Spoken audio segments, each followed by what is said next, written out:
Good morning, what's up sa inyo guys? Pasok naman tayo sa trabaho. Galing po ako dun sa amin, sa loob ng co-op compound. Then, naglalakad na ako dito sa may tulay ng Bignay. Papunta dun sa may sakayan din ng terminal ng tricycle.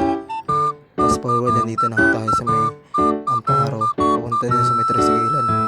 Pasensya na po kung medyo mahaba na lakarin. Dahil ganun talaga kahaba dito. Kung hindi ka magtsatsaga maglakad dito, wala kailangan sipa at tsaga lang talagang kailangan mong gawin para makapasok ka ng maayos at maagad sa trabaho. Kung hindi ka magtsatsaga kasi dito, wala, talo ka sa araw-araw ng trabaho mo. Pasensya po. Pasensya na sa boses. Then ito, habang naglalakad ako, marami rin ako nakasalubong na papauwi na sa trabaho, sa mga galing night shift. Tapos ako naman, pasok na to sa trabaho, pero wala night shift sa amin. 10 hours lang kasi yung pasok dun. Then alas 8 yung pasok, 6:30 yung uwi. So ito na, malapit na tayo sa terminal ng Rakal, pero hindi nyo na maabutan yun dyan. Ito na, fast forward, nandito na tayo sa loob ng Mulawinan. Pasok sa amin. Ito medyo mahaba rin na nilakarin ko kasi 20 minutes din bago makarating doon. Medyo binibilisan ko lang yung lakad ko nito dahil nga kailangan mga 15 minutes before 8 nandun na ako dapat. Dahil pinalit kami, kalsas ka pa rin. Ito, naglakad ako kasi nga ganda yan dyan eh, mga traffic na yan dyan banda dahil nga ano pa eh, pasok pa ng mga estudyante. Kailangan magsaga talaga maglakad din. Ganito talaga kahaba ang lalakarin mo kung dito sa Valenzuela sa trabaho. Pero dati hindi naman ganito. No, may truck ban ba? Kasi may truck ban kasi wala na kasing truck ban ngayon kaya ganito. Kaya kailangan magtsaga na ako maglakad ngayon para tumibay naman binti ko kahit papano.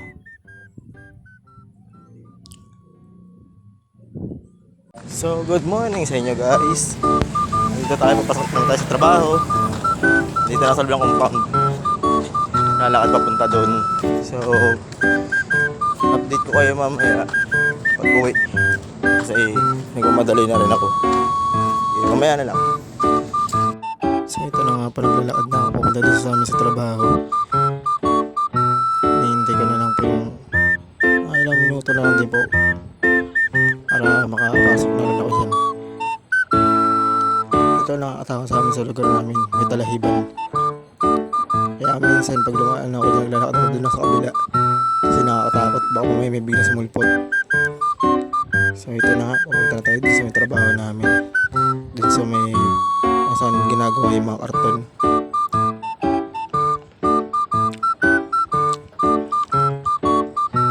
Tapos yung update ko na lang kayo pagdating ng uwian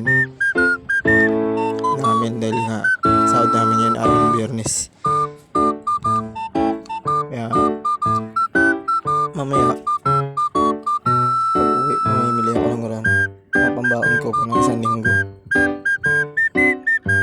Yun nga lang, baka kulang kasi nga 5 days lang pinasok ko dahil sa Baguio. Fast forward, nandito na tayo sa amin sa loob ng bill.